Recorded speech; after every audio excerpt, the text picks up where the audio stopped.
Bueno, buenas tardes a todos y todas. Es un gusto para mí estar hoy acá dando el saludo inicial en estas jornadas organizadas un poco como homenaje en torno a la reflexión de la obra de Emilio de Ippola, un queridísimo colega, maestro, investigador, profesor de la casa. Ya empezó. Hincha de la acá. De ese lado de la mesa. Gracias. Tiene mucho más. Pero no, yo simplemente quería decir que es un honor como directora del instituto contar con Emilio como investigador que ha formado equipos, que ya tienen equipos a su vez, pero que además prestigia el instituto, ha recibido una cantidad de premios nacionales e internacionales, pero además quería comentar la presencia de Emilio en la facultad, ¿no? A través de las materias en las carreras de sociología, de ciencia política. De hecho, me acordaba cuando cursé con Emilio hace muchísimos, ya décadas casi, la materia de sociología en la naturaleza del lazo social, y en ciencia política la de análisis de discurso político también, ya no me acuerdo ni cuándo fue. Y tener un profesor como Emilio siempre era una batahola de estímulos y de creatividad, ¿no? Siempre con el humor y con la ironía y con esas lecturas de los clásicos que nos provocaban lecturas nuevas, transgresoras. Un placer siempre. Entonces decía, tanto en el instituto como en las carreras, pero también en la facultad, notamos la presencia de Emilio en comisiones de doctorado, aunque en el consejo directivo lo hemos tenido en algún periodo, en la revista Sociedad, digo, todo su involucramiento como parte de la institución en nuestras distintas instancias de producción académica y de formación. Y esto para decir entonces, seguro lo dirán mis colegas, que Emilio forma parte, junto con otros colegas y maestros que hemos tenido la suerte de tener en la facultad y en las carreras, que no solo han sido maestros desde su impronta teórica y de análisis y aperturas en las reflexiones, sino también con un compromiso político, ¿no? Lo encontramos en el Club de Cultura Socialista, lo encontramos en la Ciudad Futura, digo, también generando debates y planteando posicionamientos que nos parecen fundamentales, ¿no? Como parte de la producción de las ciencias sociales, críticas a las que aspiramos a estar a la altura. En ese sentido, Germán hace unos meses nos planteó la idea de hacer este seminario y nos pareció interesante, y también pensamos la posibilidad de grabarlo para poder subirlo a la página web, para tener una proyección. Ya estoy esperando una proyección que va a ser más allá de la presencia física nuestra hoy acá, sino justamente tener este registro audiovisual que nos permite entonces diálogos mucho más dispersos y amplios que los que podemos generar acá. Así que yo quiero agradecerle a Emilio, pero también a los organizadores, por supuesto a todos ustedes, y bueno, acá estaremos hoy y mañana para seguir con estas andanzas que has generado, nuestro querido Emilio. Bueno, ¿qué tal? Buenas tardes. Ya los saludé a todos, pero bueno, la formalidad de saludar desde el lugar. En realidad, con Lucas, hace tiempo que ya estamos instalados en Mar del Plata, trabajando en la Universidad Nacional de Mar del Plata, en la Facultad de Humanidades. Y lo que en principio se nos ocurrió, tomando alguna cerveza en algún momento, Lucas después por ahí va a dar alguna precisión, que yo no recuerdo, pero era que hagamos algunas actividades para promover nuestros grupos de investigación que estamos lanzando. De hecho, esta actividad, junto con el Germani, está propuesta por la carrera de Ciencia Política de la Universidad Nacional de Mar del Plata, de la Facultad de Humanidades, que Lucas coordina, y por el Centro de Estudios Sociales y Políticos que yo dirijo, que son el Centro de Estudios Sociales y Políticos, está más en relación con la reapertura de la carrera de Sociología, que es la que en realidad nos convocó y nos permitió que nos fascináramos con esa ciudad y nos fuéramos trasladando. De hecho, fuimos casi juntos en su momento a trabajar en una materia en común. Después Lucas armó su propia materia. Y bueno, y ahora ya vivimos los dos hace un tiempo largo, ya 4 años más o menos. Casa de tiempo. Sí. Ni siquiera cerca. Ni siquiera cerca. Pero nos vemos seguido. Con lo cual lo que quería decir era que en realidad el centro de estudios se fundó en el 2015, la carrera de Sociología se reabrió en el 2017, creo que Ciencia Política a partir del 2015, 2016. O sea, esto es una cosa bastante novedosa que tiene que ver más con las ciencias sociales dentro de la Facultad de Humanidades, que tradicionalmente fue una facultad dominada por las carreras de literatura, de letras, de historia y de filosofía. Así que bueno, charlando acerca de cómo promover las actividades y qué podíamos hacer y qué nos interesaba hacer en realidad, qué nos daba ganas de hacer, ¿sí? No solamente qué podía ser más, digamos, difundido. Pensamos en figuras que nos interesaría discutir y bueno, los dos coincidimos que en nuestro ranking, Emilio figuraba entre los primeros, digamos, si no el primero, con el que nos interesaba reencontrarnos, releer la obra, escuchar a colegas hablando sobre la obra de Emilio. Entonces dijimos, bueno, vamos con eso, digamos, y ahí entramos en contacto también con Claudia, que colaboró, digamos, en todo el vínculo para poder armar, digamos, esto que ya empezó en Mar del Plata. Le dimos a Emilio, le dio la Universidad Nacional de Mar del Plata, ha pedido gestión básicamente de Lucas, el doctorado honoris causa, y hicimos un panel también, participaron profesores de allá, participamos profesores de allá y discutimos algunos aspectos de la obra de Emilio, y además hubo una conferencia inaugural. Quería agradecer sobre todo, celebrar, que esa es la idea, así es como en general lo hemos denominado esta actividad. Celebramos la obra de Emilio y celebramos el cariño que tenemos a Emilio, yo lo decía el otro día, por la inspiración que significó leer su obra y escuchar sus clases, participaciones, intervenciones, sobre todo eso. Lucas. Parte de lo que iba a decir, un poco lo anticipó Germán, pero como el texto lo traje escrito, voy a tener que decirlo igual, no puedo modificarlo sobre la marcha.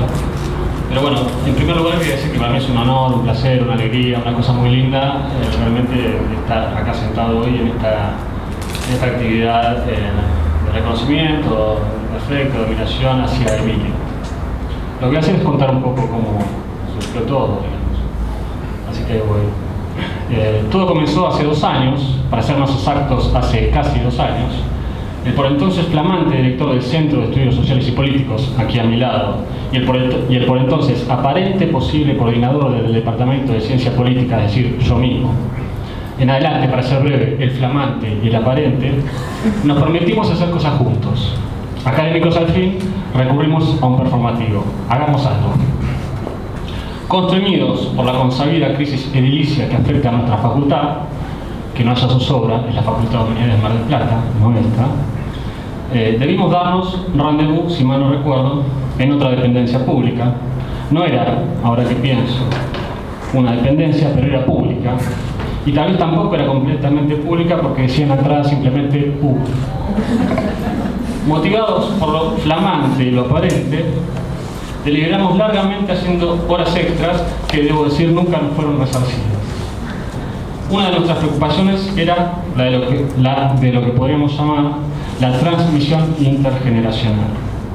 Enfrentados a la responsabilidad de estar al frente de nuevas instituciones académicas, nos parecía que había que acercar a las nuevas generaciones el trabajo, el legado de las generaciones no tan nuevas. Había que discutir obras, si se me permite decirlo así, y la pregunta era ¿por dónde empezar? Inmediatamente recurrimos, como recordó Germán, al método, y nos pusimos a elaborar nuestro propio top 5 de intelectuales argentinos, o top 5, si se quiere, de referentes del pensamiento político y social, y Emilio Dípola estaba entre los primeros. Habíamos mencionado otros también, quizá empezamos a disentir un poco más adelante, pero Tulio Prendón y Pepe Nun estaban en esa breve lista. Podría decirse que todo empezó allí, y hay algo de verdad en eso, pero también podría decirse que sería presuntuoso decir que todo empezó allí, con el flamante y el aparente, en sus horas extras en un edificio puro. Podría decirse también que todo empezó cuando comentamos la idea a colegas y amigos de distintas universidades, UNS, UNSAM, UNLU, UNAM. La respuesta fue unánimemente entusiasta. Cito: muy buena idea. Otra cita: excelente iniciativa. Otra cita: buenísima idea. El costado empirista no me diga. Otra cita: buenísima la idea de homenajear al entrañable Emilio y gracias por compartirla. Incluso obtuvimos una respuesta que rezaba en un perfecto inglés, justamente perfect. Y todos y cada uno nos ofrecieron ayuda e instalaciones para llevar a cabo el evento. Por razones obvias, en las que todos estuvimos de acuerdo, la actividad principal debía tener lugares sociales. Ese entusiasmo entusiasmante se reiteró en cada uno de los invitados que intervendrán en estos 2 días y también en otros que, por una razón u otra, no han podido ser de la partida en esta ocasión. Era como si la idea de realizar un reconocimiento ya estuviera presente en todos y solo faltara enunciarla. No conozco y no imagino una respuesta semejante frente a una invitación a una actividad académica. Muy pocas veces vi esa combinación de estima, de cariño y de admiración. De algún modo, entonces, puede decirse que todo empezó antes y que el origen de la iniciativa es anecdótico y casual. Todo comenzó, puede decirse entonces, con la obra de Emilio, o mejor, con la vida y obra, con sus clases, sus intervenciones públicas, sus libros, sus artículos, sus cuentos, sus canciones. Y me permito aquí, pues corresponde en la ocasión, hacer un brevísimo raconto del recorrido académico de Emilio. Emilio Dípola es profesor emérito de la Universidad de Buenos Aires, licenciado en Filosofía por la Universidad de Buenos Aires también, doctor de Estado en Ciencias Sociales por la Universidad de París, Facultad de Letras y Ciencias Humanas de Nanterre, y ha sido investigador superior de CONICET hasta su retiro en 2014. Es también, como dijo Germán recientemente, doctor honoris causa de la Universidad de Mar del Plata. Como docente ha dictado cursos de grado y posgrado en diversas unidades de Argentina, México, Venezuela, Brasil, Chile, Bolivia, Canadá y Francia. Se ha desempeñado como director del Centro de Estudios Avanzados de la Universidad de Buenos Aires y ha sido miembro fundador del Centro Latinoamericano para el Análisis de la Democracia y miembro del Consejo de Dirección de las revistas Sociedad y La Ciudad Futura. Es por otra parte autor, entre otras obras, de Ideología y Discurso Populista, Investigaciones Políticas, Las Cosas de Creer, Metáforas de la Política, La Bemba, acerca del rumor carcelario y otros ensayos, y Althusser, El Infinito Adiós, este último traducido al francés y publicado por Presse Universitaire de France, y en su traducción al inglés, publicado por la Duke University Press. Asimismo, ha publicado numerosos artículos sobre teoría sociológica, análisis del discurso y filosofía política. En 2006 recibió el premio Conex de Platino y en 2009 el premio CUSAI a la trayectoria en ciencias sociales. En 2004 obtuvo la beca de la Fundación Guggenheim. No ignoro que la fría enumeración opaca, en lugar de iluminar, la originalidad y la profundidad de la obra de Emilio, o eso que el profesor Germán Pérez, el flamante, llamó en Mar del Plata una creatividad sistemática. Sin embargo, sé que para quienes han pasado por sus aulas, han trabajado con él o leído sus textos, esa enumeración evocará clases, proyectos y lecturas. Personalmente no fui alumno de Emilio, no me inicié en la investigación con él, tampoco fui estudiante suyo, no compartí coloquio alguno con él. Simplemente lo leí. Y su lectura me brindó ideas y preguntas para mi investigación. Podría decirlo con una palabra, me inspiró, aunque la expresión no me convence. Me permite decirlo con una hipótesis sobre su obra. Hay en Emilio un privilegio de la recepción y por eso de la lectura. De allí que cuando escribe, lo haga con una hospitalidad para el lector que escasea en las ciencias sociales y humanas. Con una textura acompasada, atenta no solo a los pasos necesarios de la argumentación y a las posibles objeciones, sino también a la imagen que el lector puede hacerse de cada paso del argumento, con una precisión literaria de los términos y una atención también a los que podría llevar a tomar uno u otro camino argumentativo. La escritura de Emilio deja ver una preocupación por la lectura. Otros podrán, mejor que yo en estos días, dar cuenta de los méritos que hacen que hoy estemos reunidos aquí. Como espero haya podido seguirse esta breve presentación, el origen, donde todo empezó, puede ser dicho de muchas maneras. O también puede decirse, como alguien escribió por ahí, que todo comenzó en Marcelo T. 2230. Ahora, dicho esto, damos paso al panel y yo funjo de coordinador. Y bueno,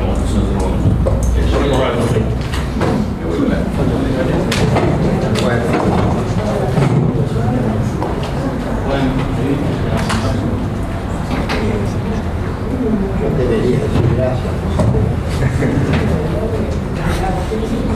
paso para hablar con Yo solamente quiero agradecer en primer lugar a Lucas y a Germán por esta iniciativa que en un cierto esta medida que cada medida me entusiasma y por otro lado me asusta un poco.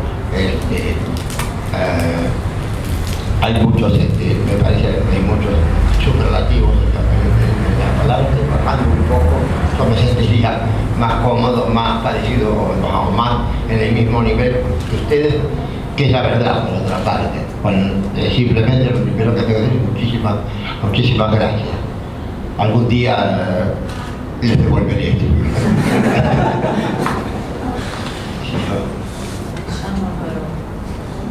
¿Y ahora? Bueno, ahora vamos, le voy a hacer la palabra puedo estar parado.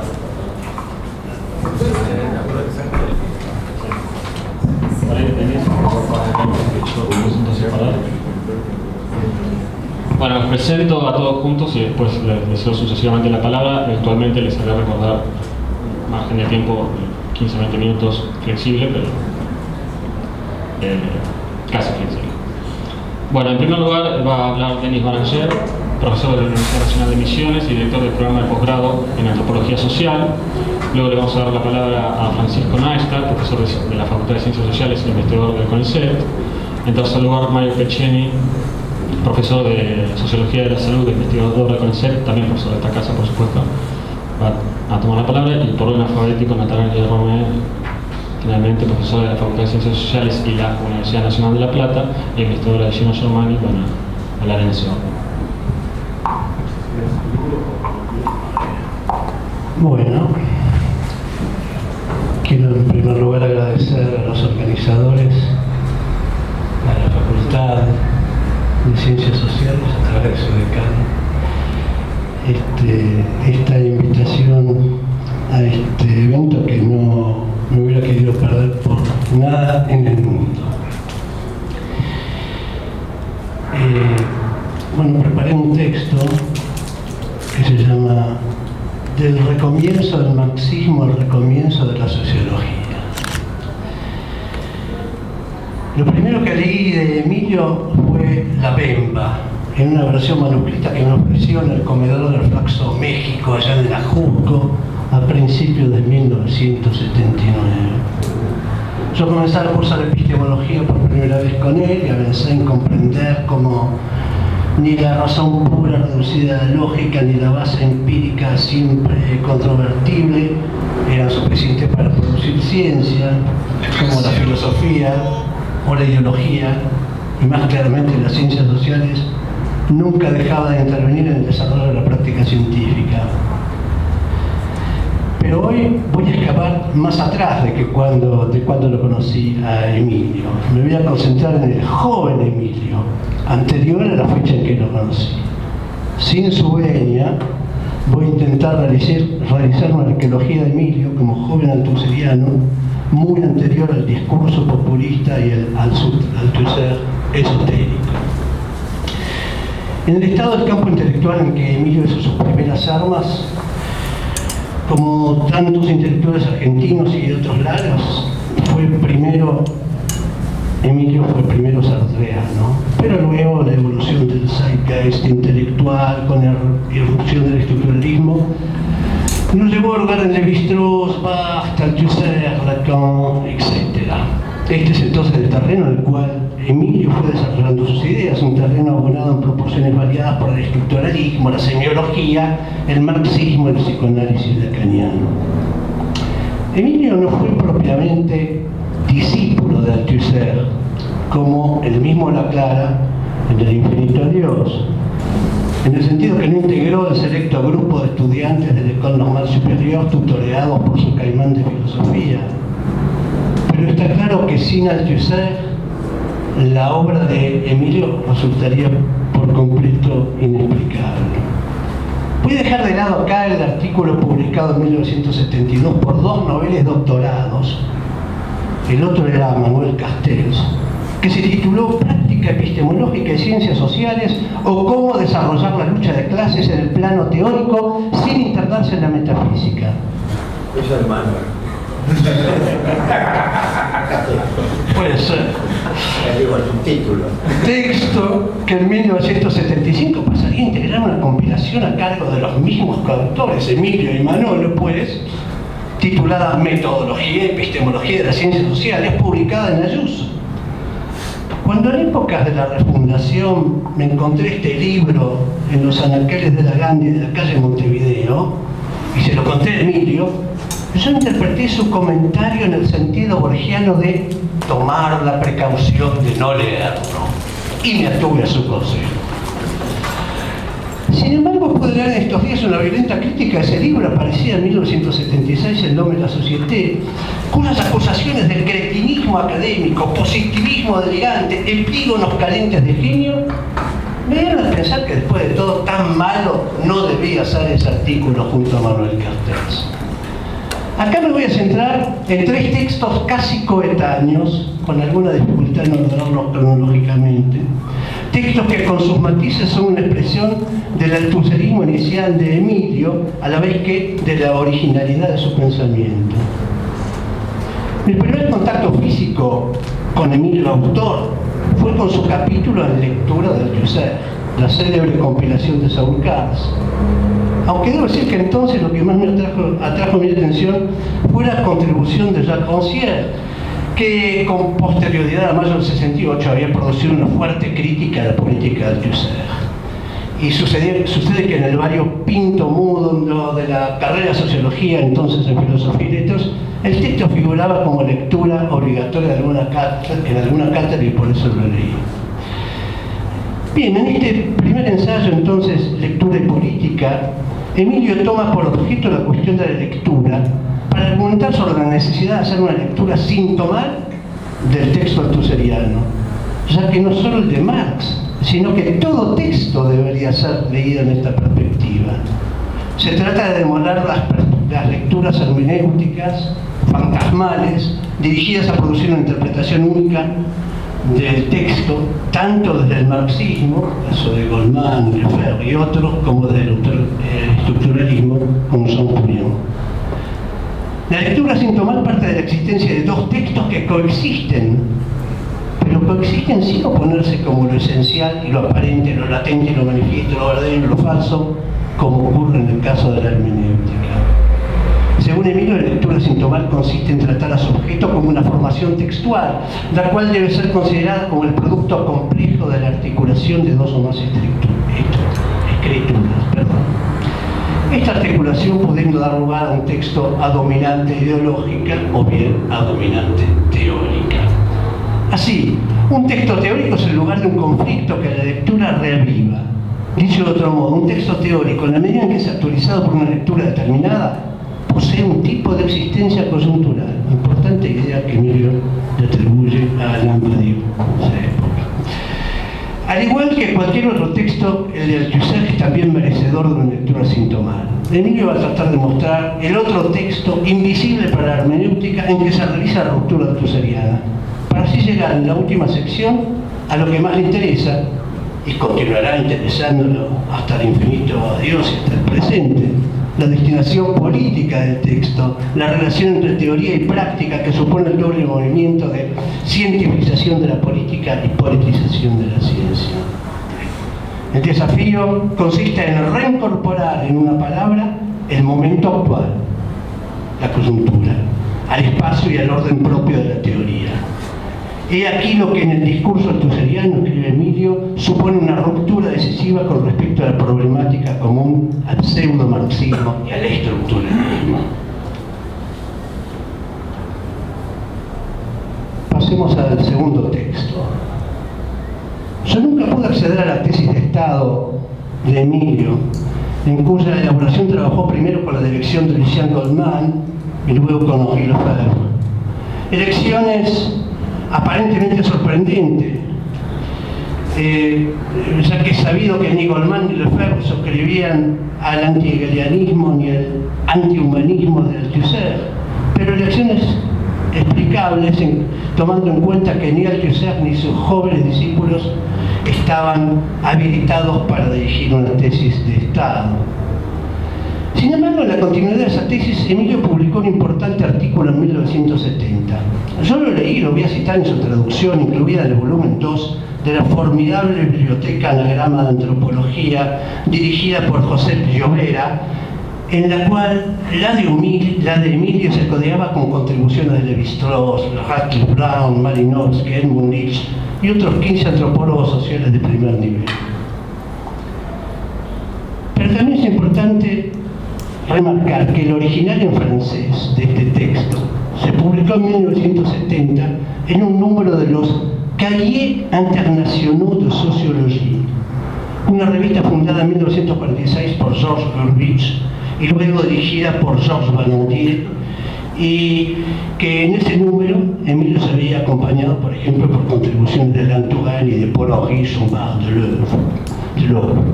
Es decir, Emilio publica en una revista de sociología junto a sociólogos. Aquí es donde se adentra Emilio en una crítica detallada de la hermenéutica estructuralista sobre el telón de fondo de la confrontación de Levi-Strauss con Sartre. Se trata ahora de la lectura sintomal de Levi-Strauss, tomando por objeto su epistemología, que tiene la eficacia de una ideología teórica, para demostrar que esta epistemología es exactamente la ideología que necesita la práctica antropológica estructuralista. Para Levi-Strauss, la historia organiza sus datos en relación a las expresiones conscientes de la vida social y la etnología en relación a las condiciones inconscientes. Esto escribe en Antropología Estructural. En esta distinción entre condiciones, que serían objeto de la etnología, y expresiones objeto de la historia, Emilio reconoce la oposición hermenéutica ya mencionada entre lo oculto y lo manifiesto, o sea, entre la esencia y las apariencias. Pero la oposición, según Emilio, teóricamente más decisiva, va a ser la planteada entre estructura y acontecimiento. La historia tiene la pretensión de dar a conocer lo concreto, pero para Levi-Strauss el hecho histórico no viene más dado que los otros. Es el historiador o el agente del devenir histórico el que los constituye por abstracción y como bajo la amenaza de regresión al infinito. ¿Qué recortar para esa abstracción? Ya que no hay un solo sistema de referencias posibles, sino que hay varios, hay una pluralidad de historias desglosadas cuyo poder explicativo es, por otra parte, inversamente proporcional a la cantidad de información que llevan. De este modo, el historiador tiene que escoger forzosamente entre una historia explicativa, pero pobre desde el punto de vista de la información, y una historia descriptiva, pero sin alcance explicativo. Por esta vía lo que contempla la historia no es más ni menos que la individualidad y la irreductibilidad de cada hecho histórico. La historia se proclama ciencia de lo individual. En última instancia, la historia no es una ciencia. El papel de complemento que juega el quehacer histórico en relación a la antropología estructural queda limitado al plano de la información empírica. La concepción durkheimiana de Levi-Strauss acerca de la historia como disciplina auxiliar de la antropología la reduce a producir datos, del mismo modo que la etnografía, y la despoja de su objeto, limitándola apenas a una etapa de la investigación.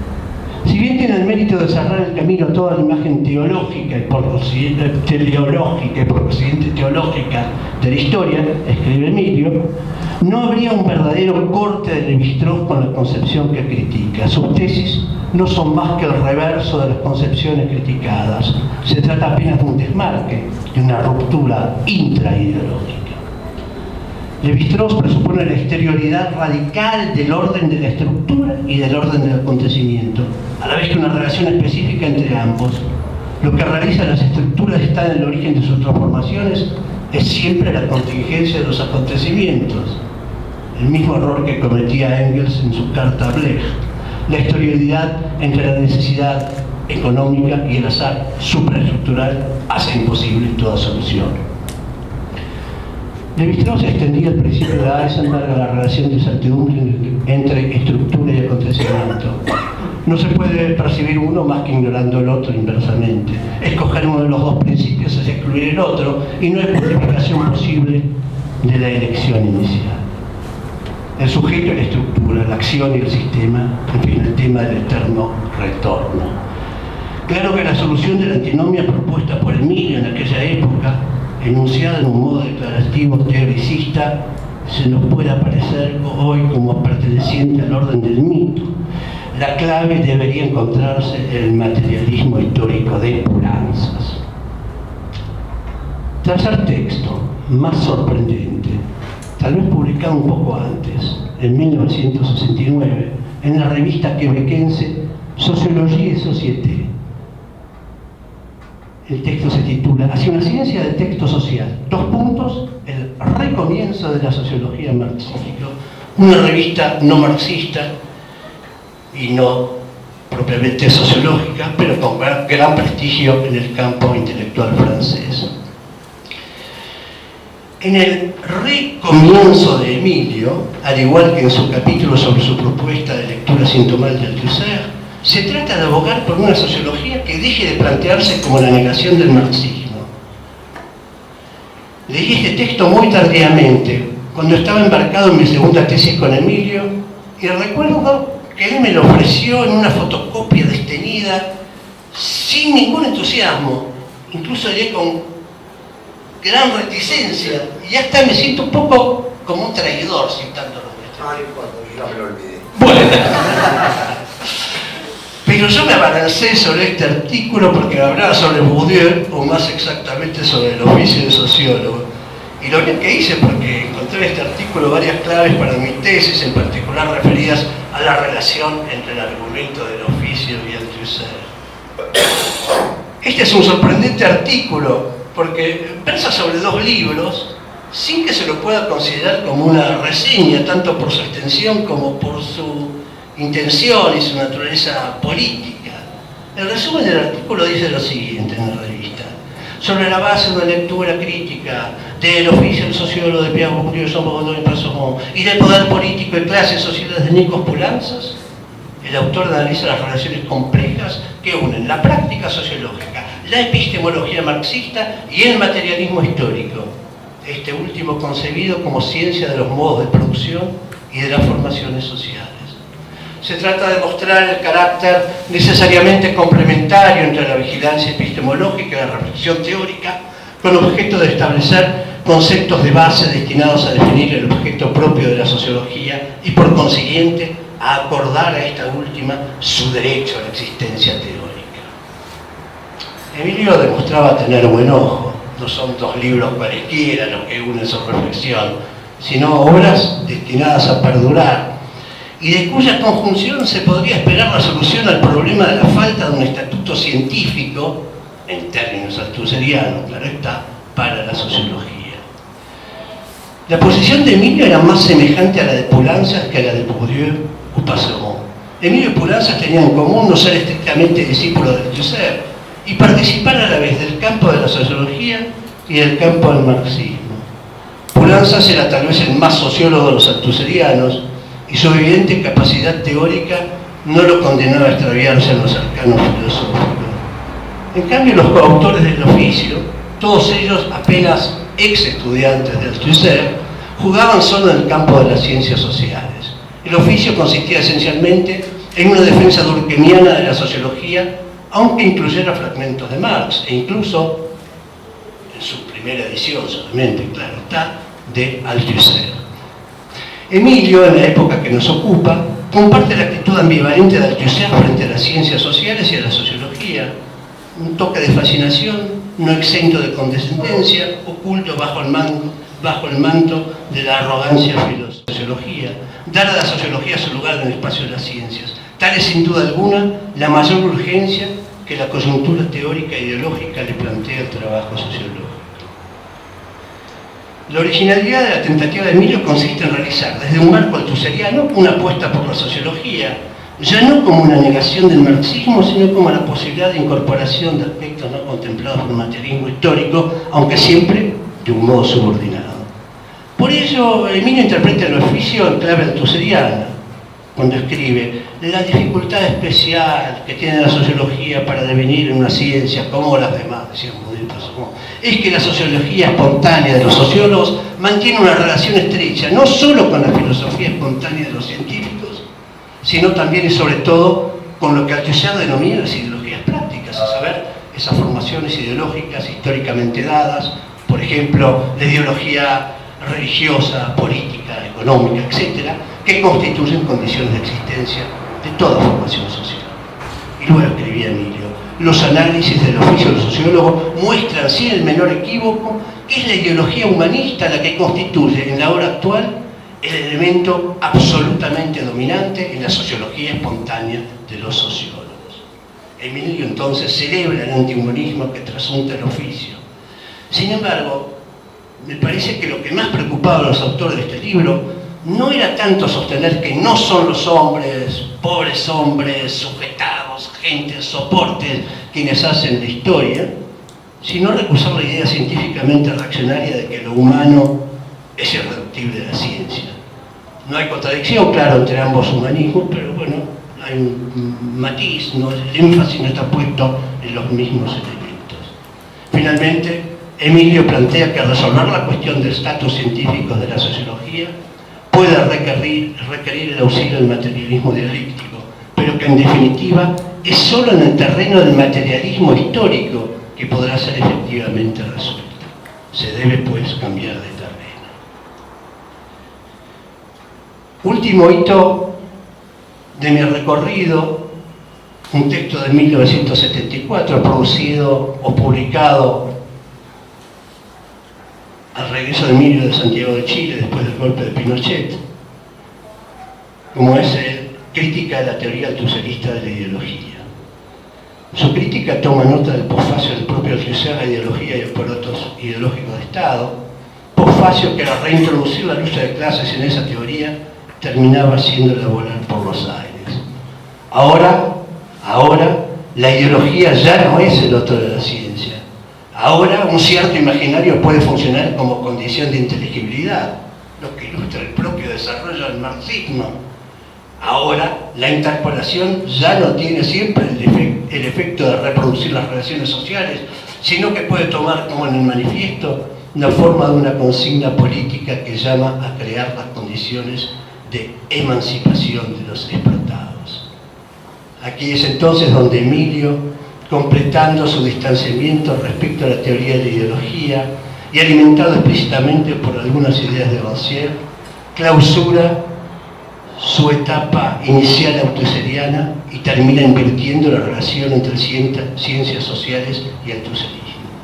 Escribe Emilio: la teoría althusseriana de la ideología repite esta operación mistificadora, cuestiona el saber establecido, en particular las llamadas ciencias sociales, denunciándolo como ideología en nombre del ideal del verdadero saber, encarnado en este caso por la ciencia marxista.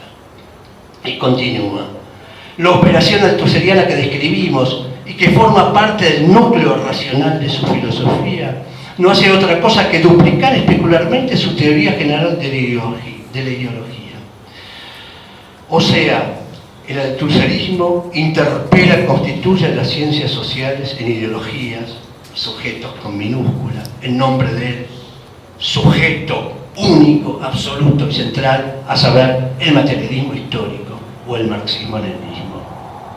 Función policial, denunciada también por Rancière, de la vigilancia epistemológica, para la cual toda ideología es culpable, o al menos sospechosa, salvo, claro está, que se someta libremente a los dictados de la ciencia, es decir, el materialismo histórico. Esta es entonces la ruptura de Emilio con su anterior althusserismo. Para terminar, quiero citar unas palabras de Isabel Kalinowski en el magnífico estudio que le dedicó al análisis de la conferencia de Max Weber sobre la ciencia como vocación-profesión. Kalinowski escribía lo siguiente: la impresión de desconcierto que puede asaltarnos ante textos cuando por instantes ya no nos hablan no es el momento menos fecundo de la lectura de un autor. es aquel en que nos topamos con su historicidad. Y sin duda es solamente el afrontar la prueba, el desafío de la historización, de la delimitación de lo más daté, lo más fechado, que se abre la vía a una percepción más fina de aquello que continúa hablándonos. Se ha dicho que el marco teórico, a menudo implícito de gran parte de la sociología argentina, es alguna variante del marxismo. Pero el marxismo puro y duro, teológicamente entendido, no puede constituir buena sociología, en la medida en que la función ideológica subordina por completo a la libido scienti. Cuando se está desde el inicio en posesión de todas las respuestas, se termina de obturar la posibilidad de cualquier investigación que haga progresar el conocimiento. He intentado trazar el derrotero teórico que siguió Emilio en sus inicios, cómo fue tomando cada vez mayor distancia respecto a su entusiasmo inicial por el maestro de la Ulule, hasta terminar con su puesta en cuestión radical de la teoría althusseriana de la ideología en su forma original. En suma, he intentado apenas relatar el nacimiento de Emilio como científico social. Como algo muy cortante, ¿no? Nosotros tenemos la ciencia y ustedes no tienen nada, digamos. El artículo con Manolo Castel, por ejemplo, ¿no? Era sí, una suerte de reflejo del estilo un poco policial, vamos a decir, que tenía la epistemología claro, el pensamiento no de Althusser y discípulos, cuando decían esta palabra no se usa, no hay que decir sociedad sino formación social, no hay que decir tal cosa sino la otra, no usa la palabra alienación. Bueno, era ese tipo de actitud estaba también presente un poco en la crítica que yo hacía a Althusser en ese momento, pero después con el tiempo fui recuperando y me di cuenta hasta qué punto había sido importante. No quiero decir todo porque mañana tengo que hablar otra vez, por ahí lo repito. Había, digamos, hasta qué punto había entrado en mí, yo me había empapado, no sé cómo decirlo, del estilo de pensamiento de Althusser, a cuyas clases en algún momento pude asistir, brillantes clases, ¿no? Para el caso sobre la ideología alemana. ¿Qué más podría, digamos, más para y ese estilo, digamos, de tesis dogmática, que uno dice ya que son dogmáticas, que se jodan, digamos, si no les gusta, acuérdense, lo usamos nosotros, Manolo y yo, en algún artículo, en el artículo que salió después en el libro, el librito ese de Ayuso, y nos damos como quien dice, con palabras queríamos llevarnos por delante todo el pensamiento que no nos gustaba, digamos, lo pateábamos, no vale para nada, casi lo acusábamos de inmoral. Pero bueno, después las cosas un poco fueron cambiando. Realmente yo terminé, nunca me había desprendido y terminé de reconciliarme abiertamente con el pensamiento de nuestro querido Husserlcida.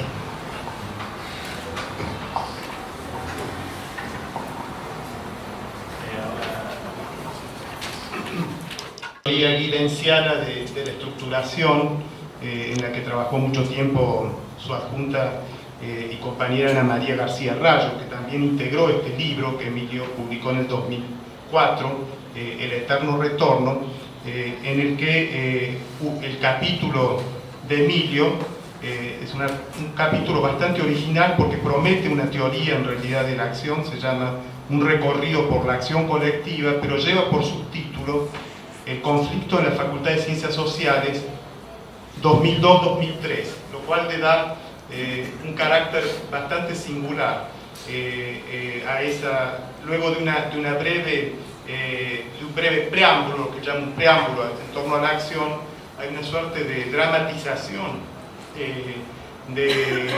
de la acción en torno a un encuadre casi teatral de un conflicto analizado con todo el rigor sociológico que es el propio de Emilio y al cual me voy a referir. Entonces un poco lo mío, digamos, va a girar en torno a estas problemáticas, pero quería empezar con una paráfrasis de para hablar justamente de la producción de Emilio, de una expresión de Ernst Bloch que decía: no toda la gente existe en el mismo ahora. Y yo creo que en relación a las fuentes de Emilio y con las que trabaja Emilio, uno podría decir: no todas las fuentes de Emilio existen en el mismo ahora, porque tiene una particular habilidad para trabajar con fuentes que son de tiempos distintos y manejar esos no simultáneos en una suerte de compleja simultaneidad, como apareció recién, en la que Emilio puede perfectamente estar a la vez trabajando con dos autores que en realidad, si uno los cruzara en un formalismo estricto, harían saltar a chispazos, digamos, cualquier esfuerzo de composición y de síntesis, como son, por ejemplo, Althusser y Paul Ricoeur. Y sin embargo, Emilio puede trabajar simultáneamente, digamos, en la teoría de Althusser y manejarse también con la hermenéutica de Ricoeur y con lo que llama la semántica natural de la acción. Entonces, no todas las fuentes existen en el mismo ahora y sin embargo se producen de alguna manera en ese ahora, articulándose productivamente. Y queda como ya una de las primeras preguntas que voy a dirigirte, si eso responde a una estrategia epistemológica que podrías explicarnos, digamos, ese manejo de fuentes que en apariencia serían justamente antitéticas, lo que vos lográs componer en el análisis de casos concretos, si se parece un poco a lo que Pancho Aricó señalaba en su texto sobre Marx y América Latina, a intervenciones donde uno puede precisamente heréticamente cruzar fuentes disonantes, pero que mantienen entre sí ciertas afinidades, malgré tout, digamos, a pesar de todo. Esa sería, digamos, una de las preguntas. Entonces, yo arrancaría, digamos, nuestro seminario se llamaba justamente Acontecimiento, Acción e Historia, y una de las preguntas que nos hacíamos con Emilio es: ¿qué es un acontecimiento?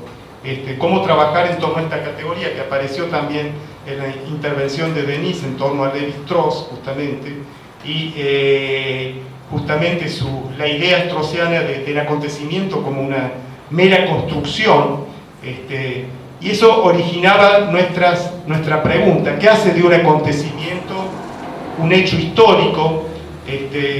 Y cómo puede, si es un hecho histórico, ser conocido, cómo puede un acontecimiento ser susceptible de verdad.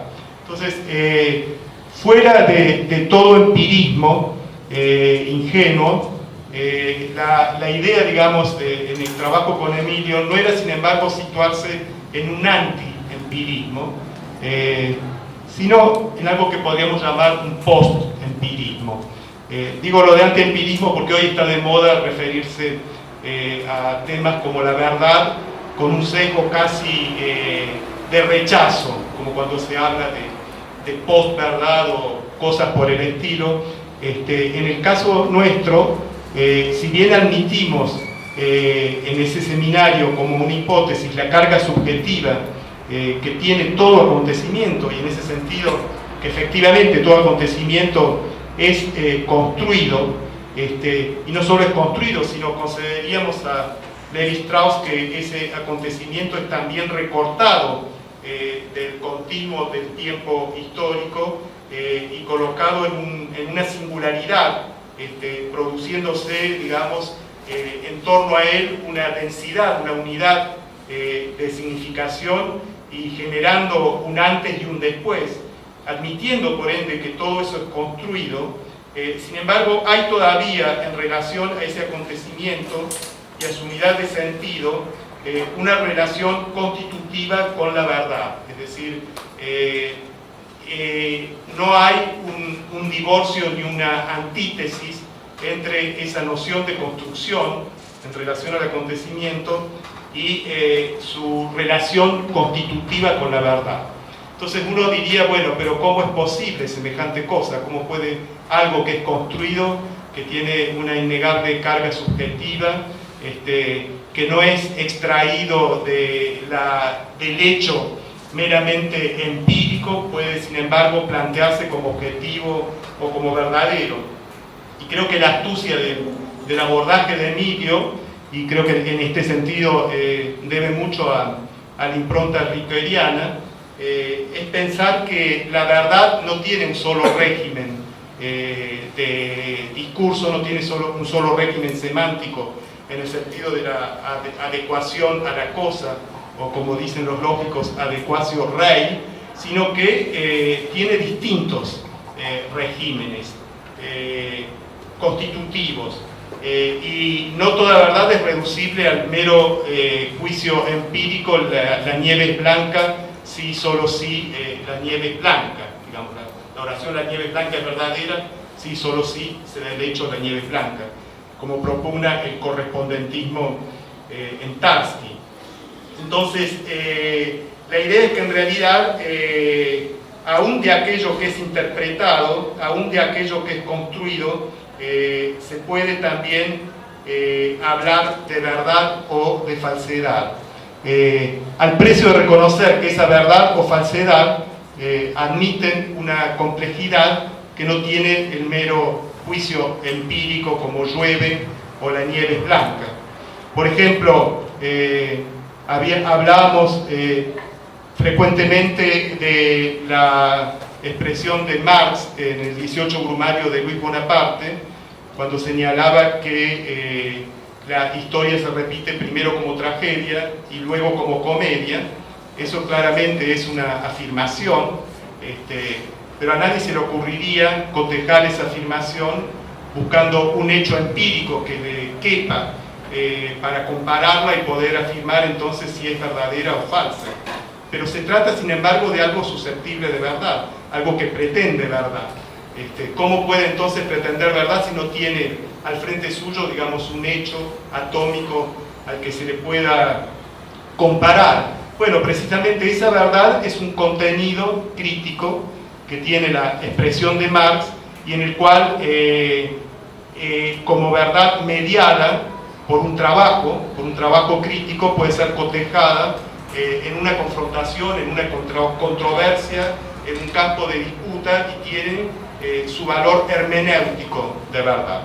Entonces tenemos ahí algo que es del orden interpretativo, propio del acontecimiento, que no es el mismo tipo de verdad como el dato empírico que pueda tener el acontecimiento, y que no deja, sin embargo, de ser una verdad, es decir, de ser lo que podríamos llamar un contenido de verdad, o un tenor de verdad, como suele decir Benjamin en relación al trabajo que la crítica realiza en torno a la historia. Por ende, aquí, digamos, aparecía en relación a la estrategia de Emilio de abordar la problemática del acontecimiento, una suerte de tercera vía entre, hoy está muy de moda, digamos, hablar de tercera vía, pero valga el anacronismo, digamos, y lo de moda, una tercera vía en contra, por una parte, digamos, de un constructivismo ficcionalista, pero por otra parte también de un positivismo o de un empirismo ingenuo, y poder hablar de un contenido crítico de verdad en relación a un acontecimiento que está mediado por el trabajo hermenéutico. Y puesto que me he referido justamente aquí al 18 Brumario y a la comedia, quiero volver a esto en otro sentido. Lo que en realidad se está haciendo en ese enunciado es encuadrar un evento, darle un marco interpretativo, pero ese mismo marco interpretativo tiene una pretensión de validez. En un punto se está como tropologizando o encontrándole una figura, una gestalt, una forma a ese acontecimiento con el que Marx finalmente pretendía encerrar toda una época histórica que era precisamente la del Segundo Imperio. Digo esto porque, volviendo ahora al trabajo que hace Emilio en torno a la problemática de la acción, también se trata allí de encontrar un encuadre dramático a través del análisis del conflicto que se vivió en la facultad. Por cierto, no pretendo con esto compararlo al Segundo Imperio francés, pero curiosamente allí también hay un desarrollo dramático para poder comprender la acción. Y este desarrollo dramático, mi hipótesis, digamos, a la lectura, esta sería la segunda pregunta que te haría, no corresponde ni a lo trágico, y ahora voy a explicar por qué, digamos, no culmina en rigor en la idea de una acción propia del héroe trágico que termina resolviendo en su propio silencio y en su propia muerte heroica el sentido del acontecimiento histórico, ni tampoco culmina, digamos, en la comedia, es decir, en el cierre de lo histórico a través de la ironía, sino que en algún punto se inscribe en una curiosa observación que realizás al final, que es la de la repetición. Es decir, no hay una resolución, hay como una suerte de final semiabierto que queda allí suspendido para volver a reabrirse en cualquier otro momento. Y esa idea, digamos, de un tiempo que no puede cerrarse ni resolverse, que no puede consumarse, es lo propio del barroco.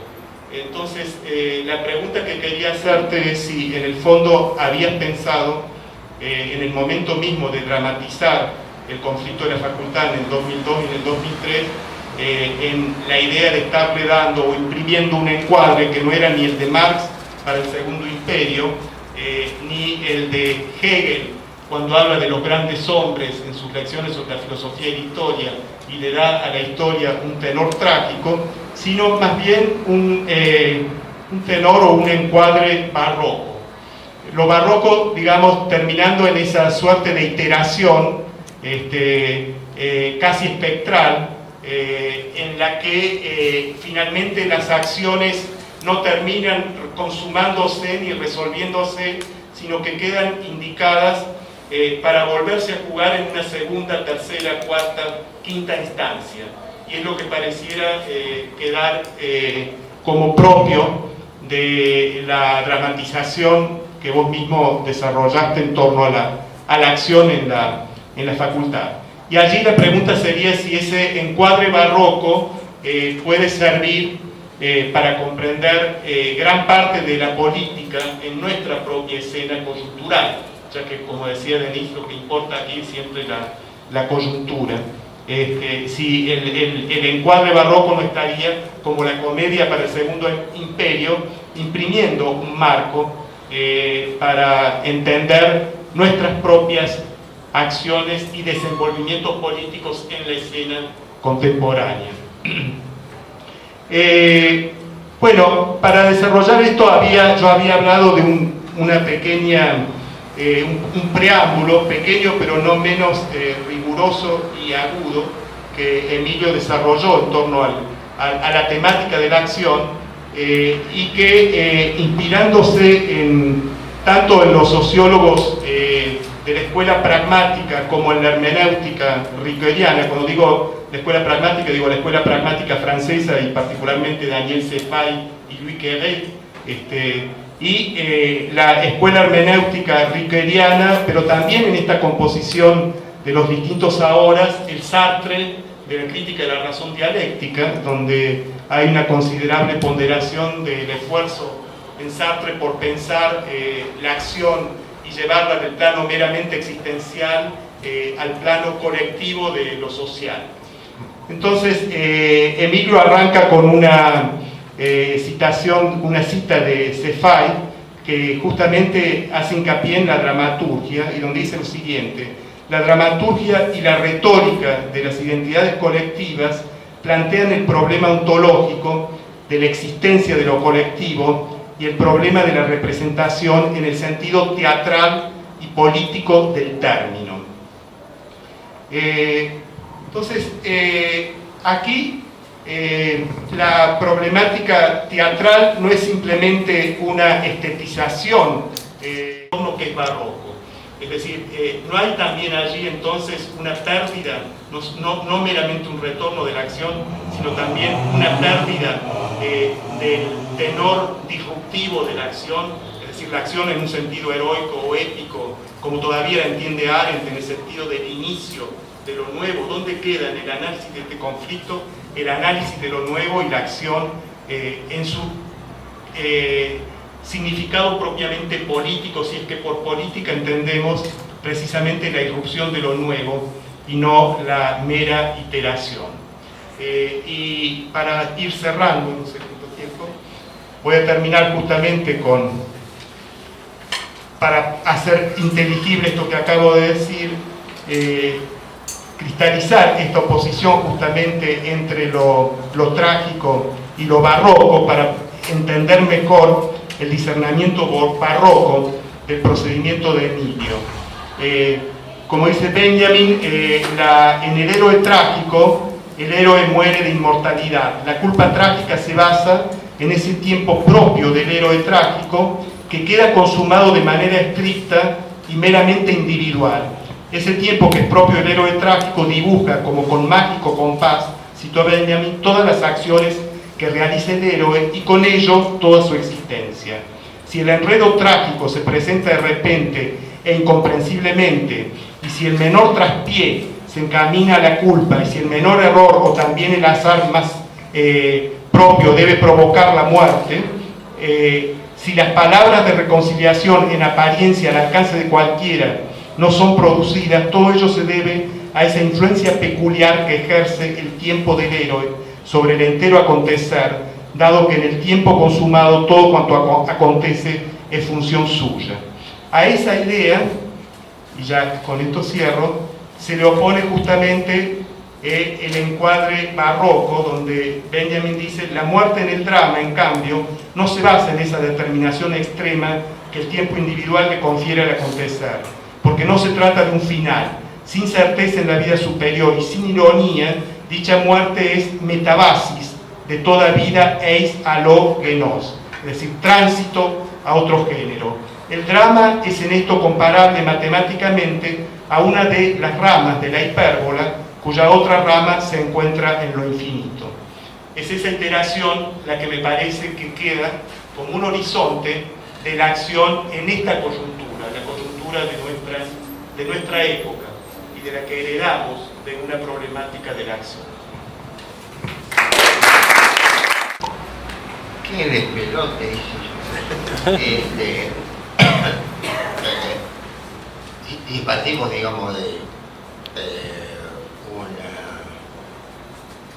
una idea de que lo que yo fui haciendo fue una construcción que se autosostenía, empezaba por Althusser, y después no era interrumpida por nada. Vamos mal, porque yo en un momento dado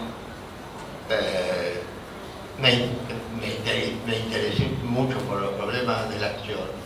Leí a Riquet. Por otra parte, diría muy al pasar, Riquet y Althusser han tenido algún tipo de relación, porque uno de los ponencias, me acuerdo que hicimos en el Congreso de Bariloche, porque hice yo por lo menos, era precisamente la relación entre Althusser y Riquet, a partir de una carta que le había enviado Althusser a Riquet, y que en cierto modo se preocupaba, digamos, por los mismos problemas que han, sin resolverlo, por los mismos problemas que han inquietado durante mucho tiempo a Paul Riquet.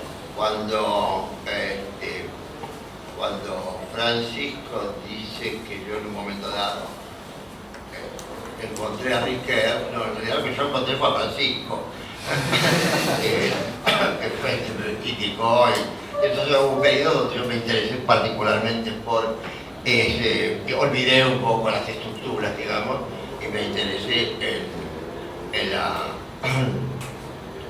en la problemática de la acción, cosa que de alguna manera aparece en el libro sobre Althusser. De todas maneras, en Althusser, el escritorio, yo termino de todas maneras, y no como reintroducir en esa problemática, a veces planteada como muy cerrada, del Althusser clásico, por lo menos, una perspectiva, vamos a decir, praxeológica de la acción, digamos, una perspectiva desde el punto de vista. Y para eso nuestro seminario, que hicimos varias veces, digamos, me fue extremadamente útil. Pero es posible que sean dos derivas, digamos, diferentes, la tuseriana y la de la acción. Bueno, en algún momento por ahí todavía podemos juntarla, ¿no? Por lo menos es lo que yo creo. A lo mejor sé que como hice anotaciones un poco en distintas páginas, quería decir alguna cosita más. Bueno, no fue para mí tan dramático, digamos, el conflicto de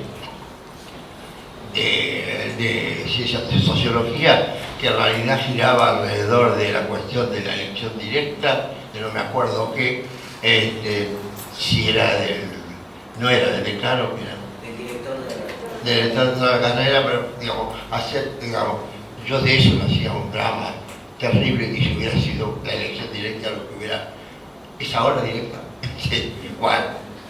No, uno dice que no, eso no sí. Bueno, ahora hay que ir a nombre un voto. Ponderado. Eso era el planteo. Una mujer. Nombre un voto. Bueno, entonces, no sé, pero ¿dónde está? ¿Ahora dónde estamos? Ahora es ponderado por claustro. Claro, sí, así era en ese momento. Pero el conflicto se Claro, sí. darle la idea de un nombre. Sí, no, eso sí me acuerdo. Bueno, de todas maneras para mí no tenía una dramaticidad demasiado grande. Entonces si hubiera triunfado la tesis que yo, contraria a la que yo sostenía, no me hubiera, de ninguna manera hubiera ido a tirarme al Río de la Plata, ni a otro río cercano, porque bueno, no daba. Y el artículo que yo hice, utilizando, digamos, de instrumento, era, no sé si se lo bueno, pero era un poco irónico, no me peleé con nadie por ese texto, ¿no? De todas maneras es cierto que, que a partir, digamos, habiendo partido de la perspectiva un poco marxista cerrada, digamos, aún con la estética y con el talento del althusserismo, de Althusser, digamos,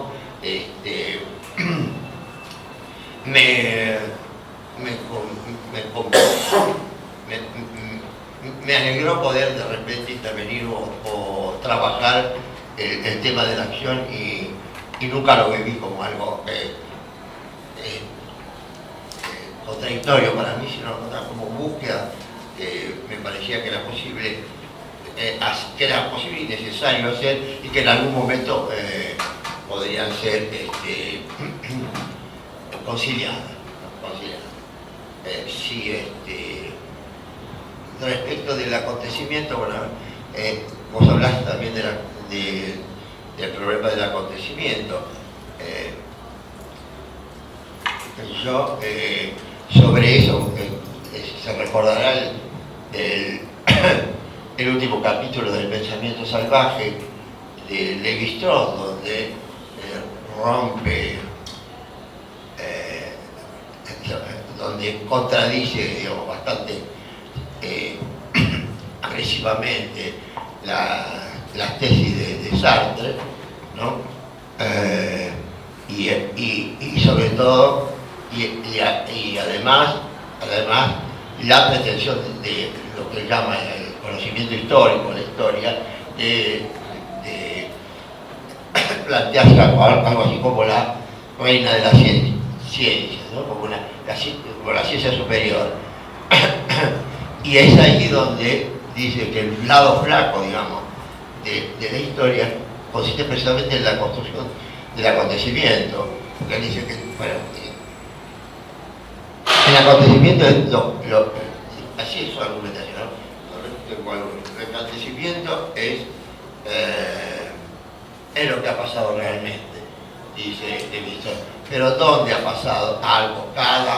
Cada episodio de una revolución o de una guerra se disuelve en una infinidad de pequeños acontecimientos, de acciones que remiten también a intención, a factores de tipo psicológico, y estos a su vez reenvían a procesos psicológicos y finalmente cerebrales, disuelve completamente.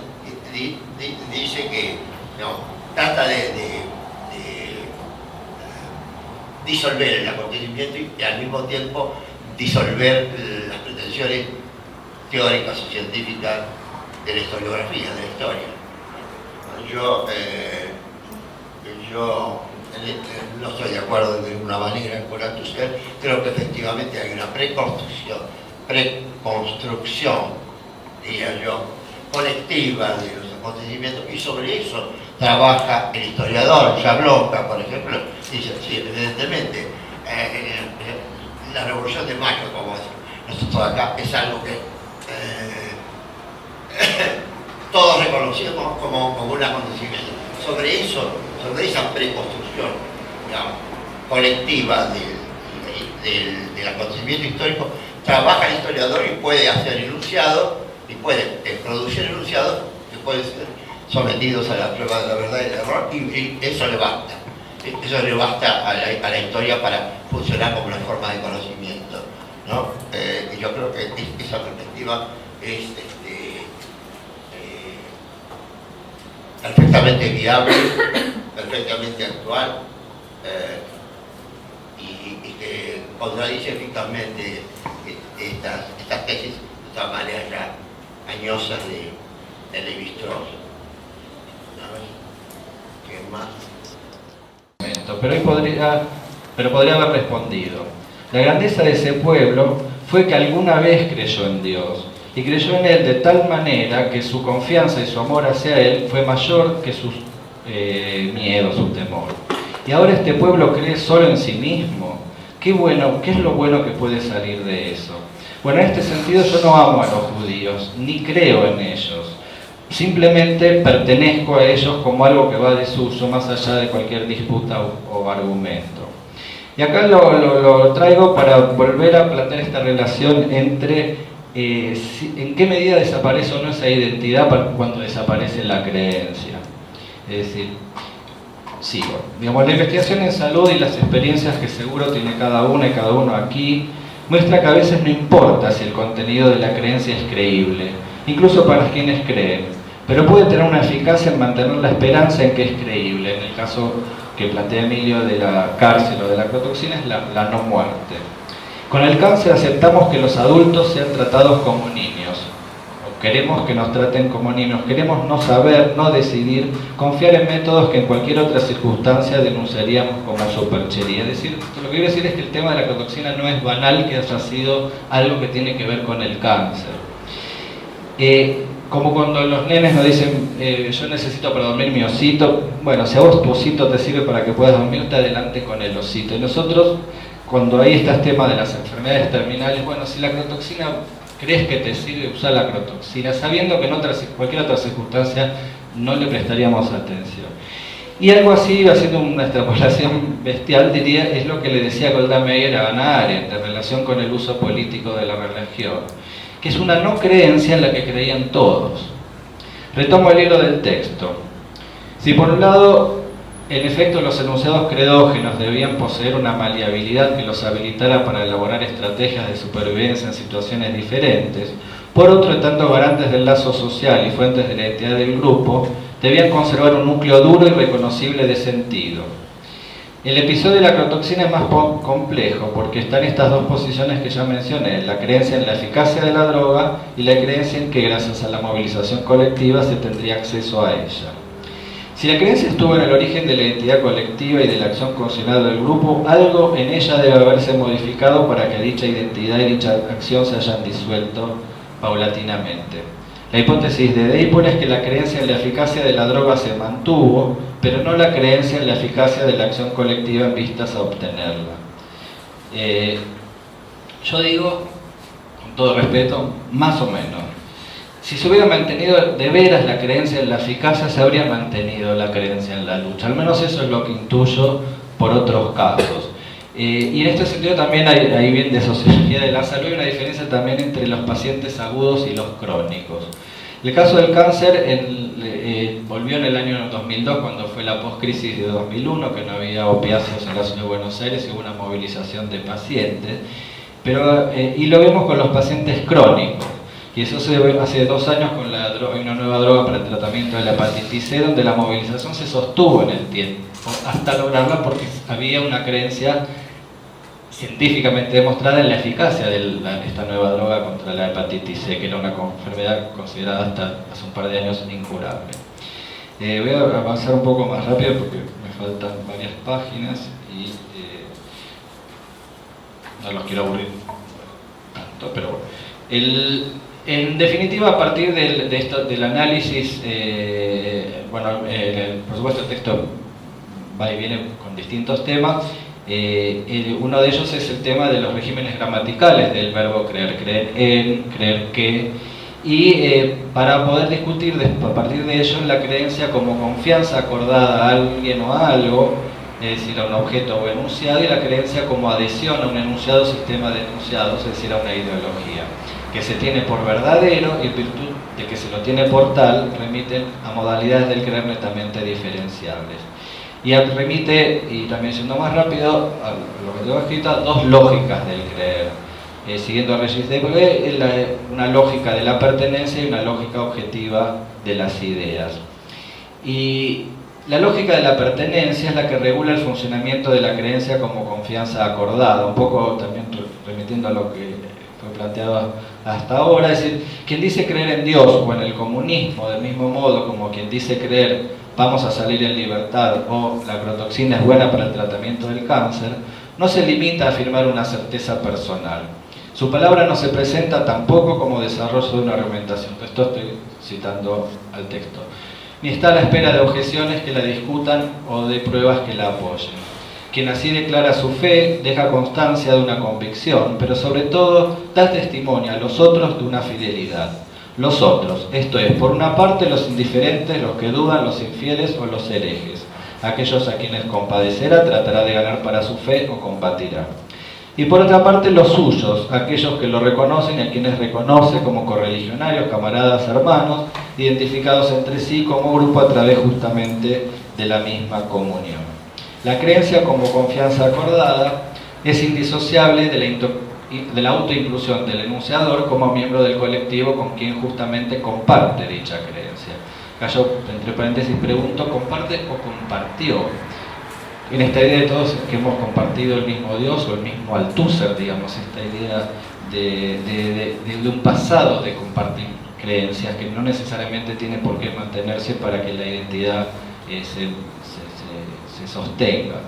Pero en todo caso, este carácter indisociable del creer y del ser miembro de es el resultado más patente del funcionamiento de esta lógica de la pertenencia.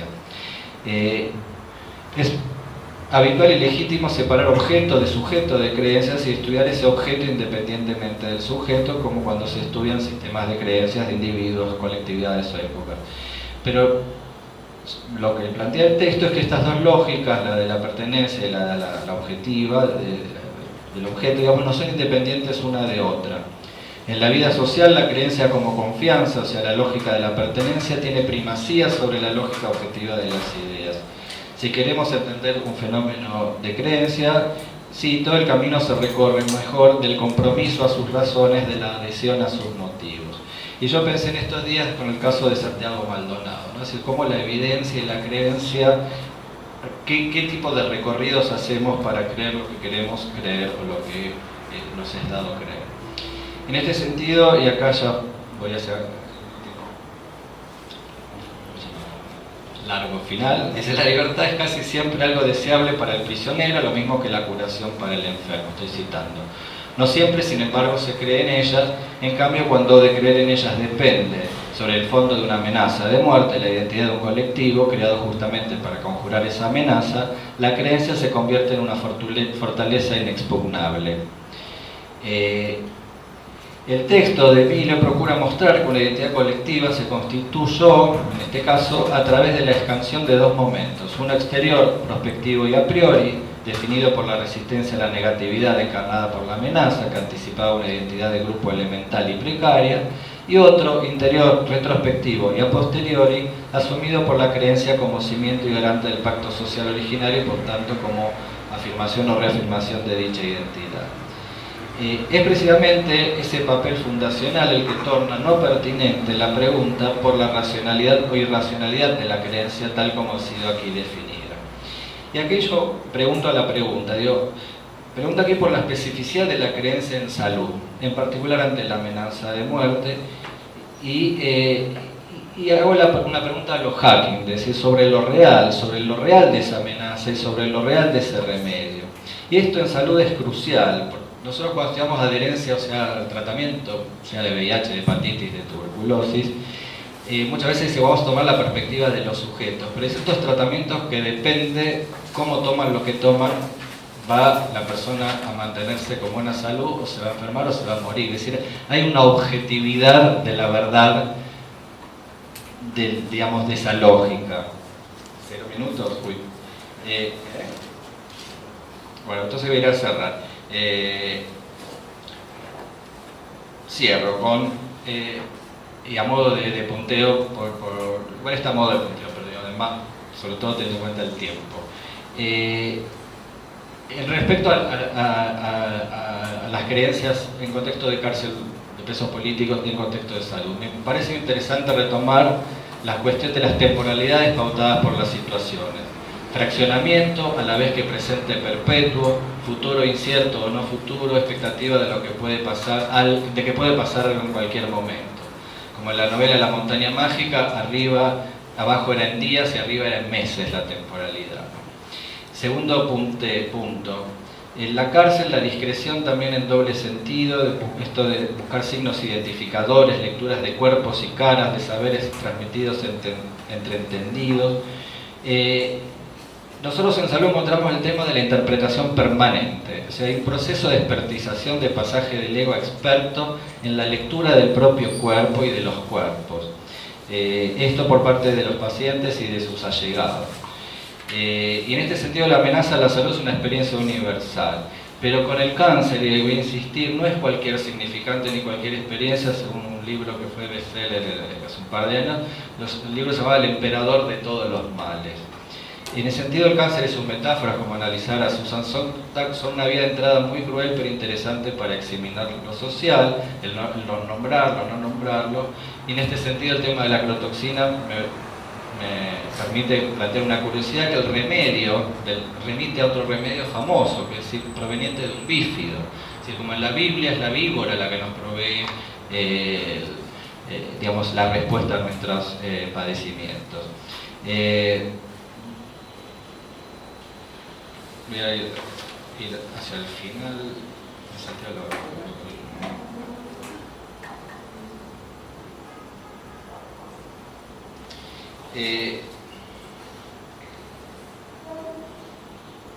Bueno, voy a dos comentarios finales y termino. Es decir, por otro lado, el tema de la creencia cuando hablamos en salud, y en particular con este tipo de cuestiones como lo del cáncer, aparece una ambivalencia y una complejidad, por ejemplo, al analizar la relación médicos-pacientes y el registro del lenguaje.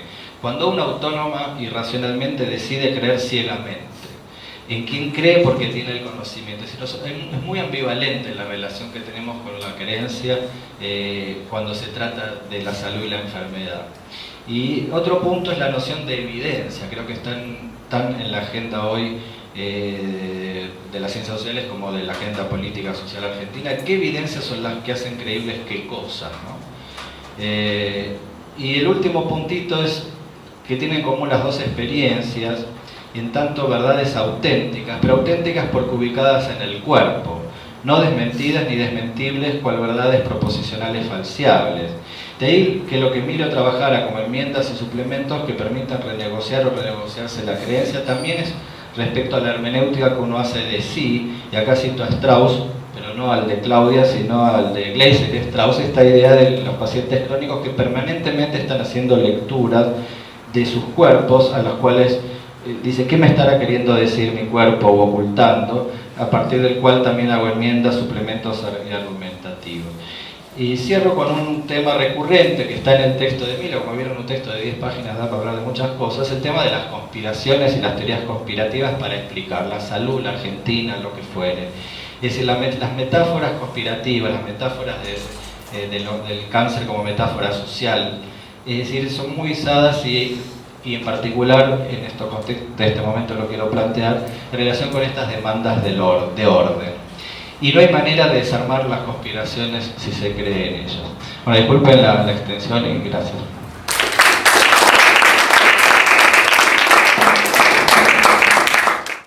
Muy brevemente, porque estoy de acuerdo con todo lo que planteé, me interesó mucho el trabajo de Mario, más que el mío. En fin, estoy de acuerdo y no quiero desarrollar más porque ya hace tiempo que estamos trabajando.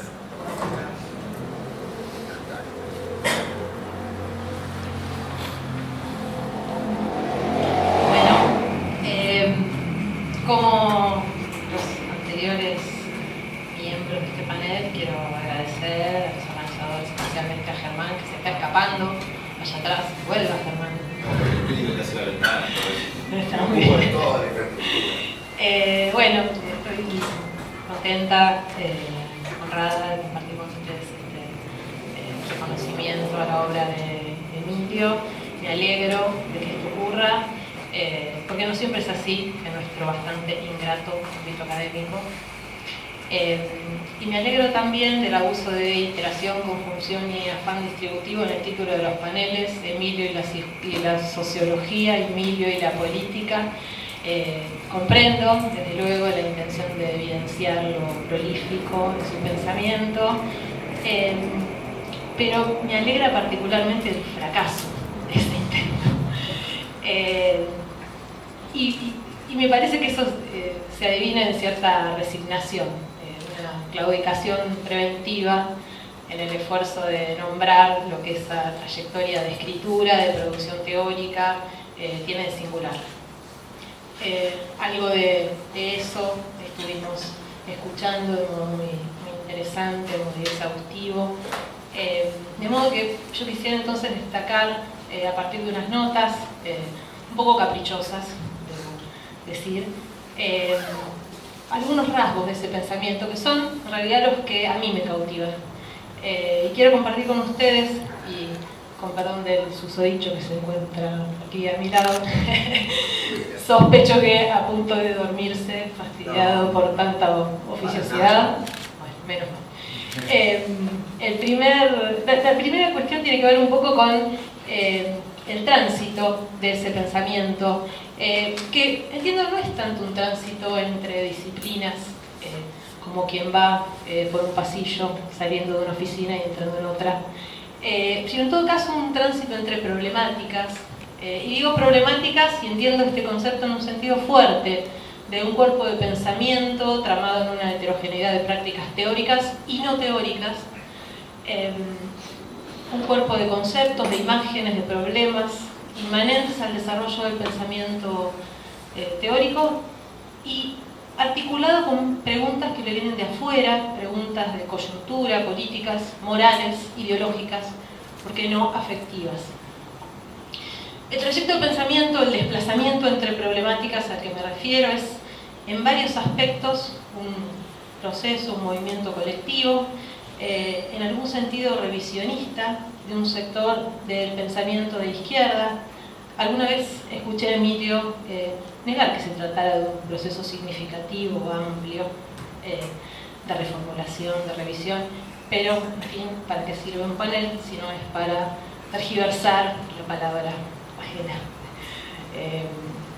Me refiero a cómo puede deducirse al proceso que se vincula con la paulatina consolidación en la opinión pública y no solo en los espacios académicos o de militancia política, de ciertas formas de concebir la crisis del marxismo y especialmente la interrogación sobre los vínculos pensables, imaginables, entre algunos de los supuestos teóricos del marxismo y las diversas experiencias históricas del fracaso político o incluso de la tragedia.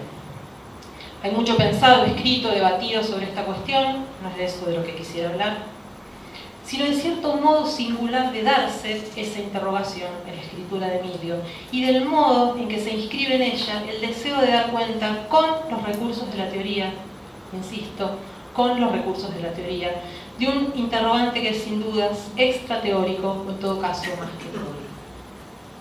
Me interesa señalar este movimiento que tensiona la teoría marxista con la teoría sociológica de la acción colectiva, con la filosofía política. Estoy pensando, por ejemplo, en el 4º capítulo de Althusser, el infinito a Dios, y en el capítulo 5, la acción como ideología de metáforas de la política. Me interesa subrayar esto por un motivo particular, que es en términos generales. Yo no coincido con las tesis que se presentan en esos desarrollos. Pero sin embargo, lo que alcanzo a pensar, que no tiene en este momento ninguna importancia, con respecto a esos problemas, es enteramente deudor de la lectura de Emilio. De eso quiero entonces hablar, de la cuestión de la lectura. Algo dijo Lucas en su presentación y apareció en la exposición de Denise con la cuestión de la lectura sintomal.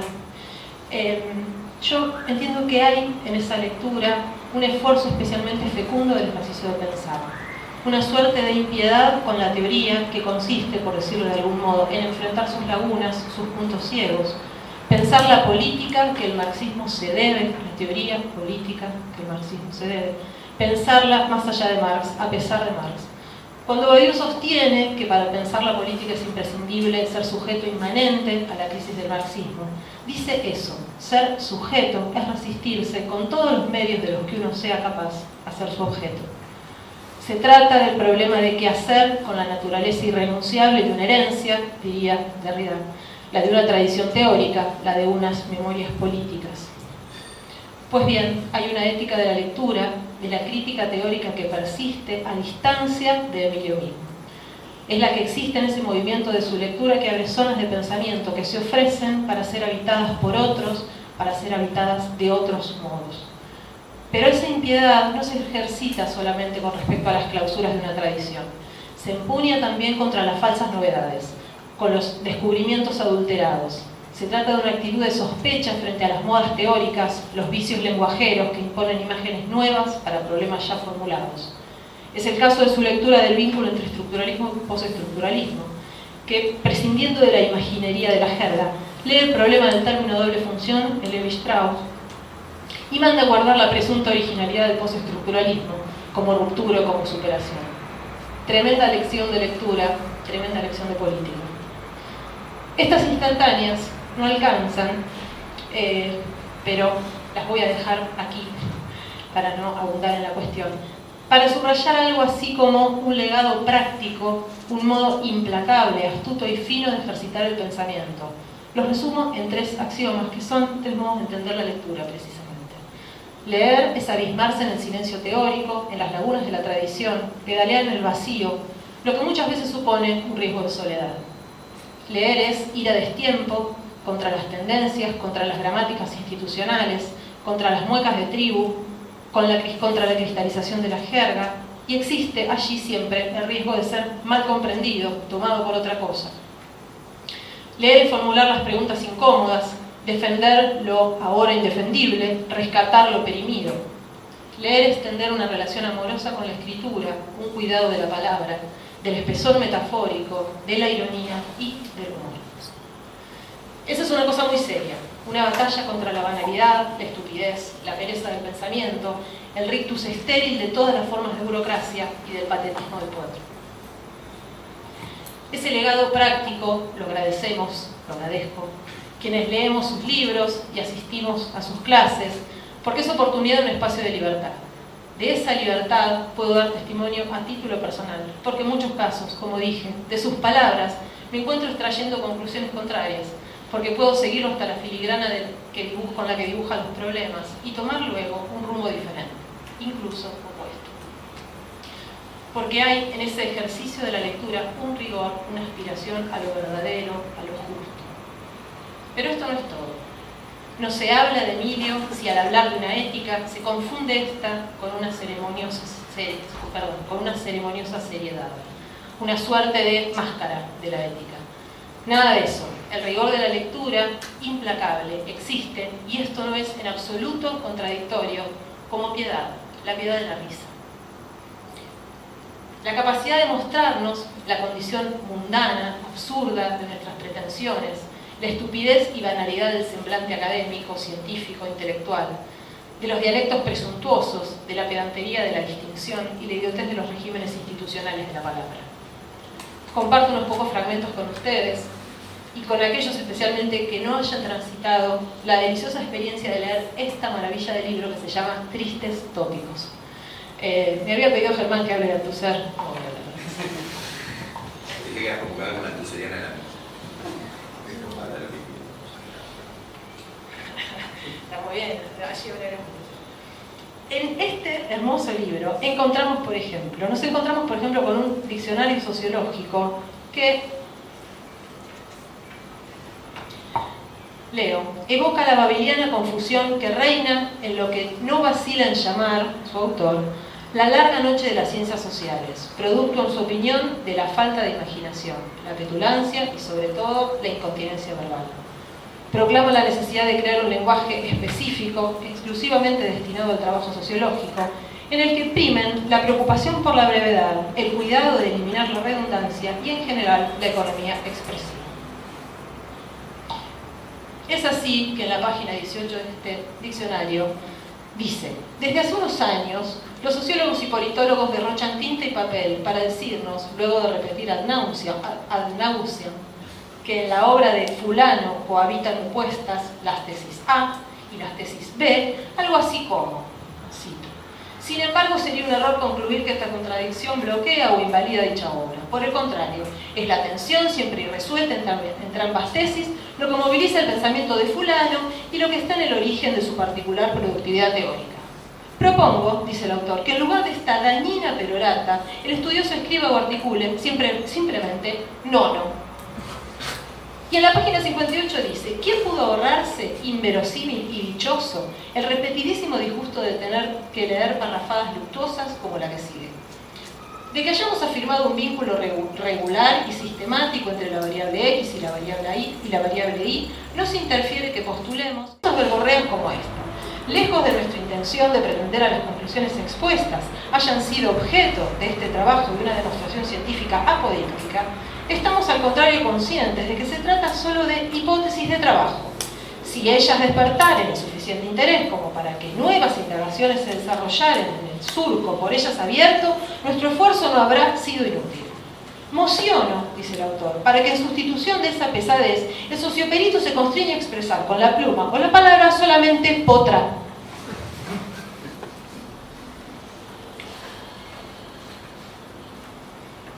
Hay un capítulo que se llama Proyecto de Investigación. El resumen de ese proyecto sintetiza de esta manera. Este proyecto se propone, primero, interrogarse sobre la pregunta acerca del ser, así como preguntarse sobre la interrogación acerca del ser. Segundo, responder terminantemente esa pregunta e interrogación, de modo tal de resolver de una buena y decidida vez el urgente problema del ser todavía profundamente irresuelto, al que hacerse cargo de que mientras el pensador se lo pasa pensando,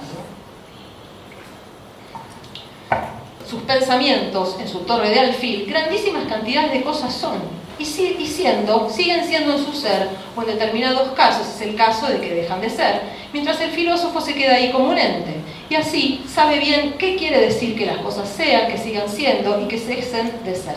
Mientras la ciencia óntica logra éxitos limitados pero incuestionables, la filosofía ontológica no sabe nada sobre el ser. El equipo de investigación cumple en dedicar la misma a sus seres queridos.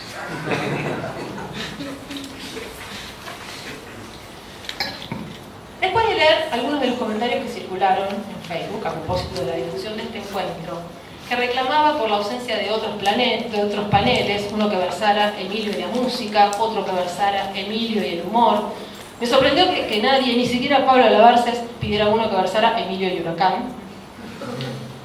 Significativa ausencia. Para estar a tono, quería proponer que rebauticemos esta tertulia y todas las que sigan con el más general y amoroso Emilio, la piedad de la risa.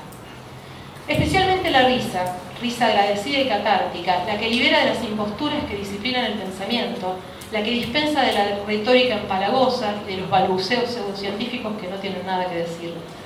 La risa del genio generoso que nos alberga con piedad y nos enseña a reírnos de nosotros mismos. Pietas y generositas, dice Spinoza, convergen en honestas.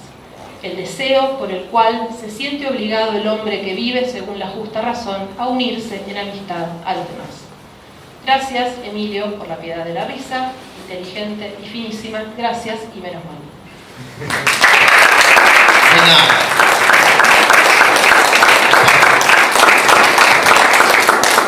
Muy lindo.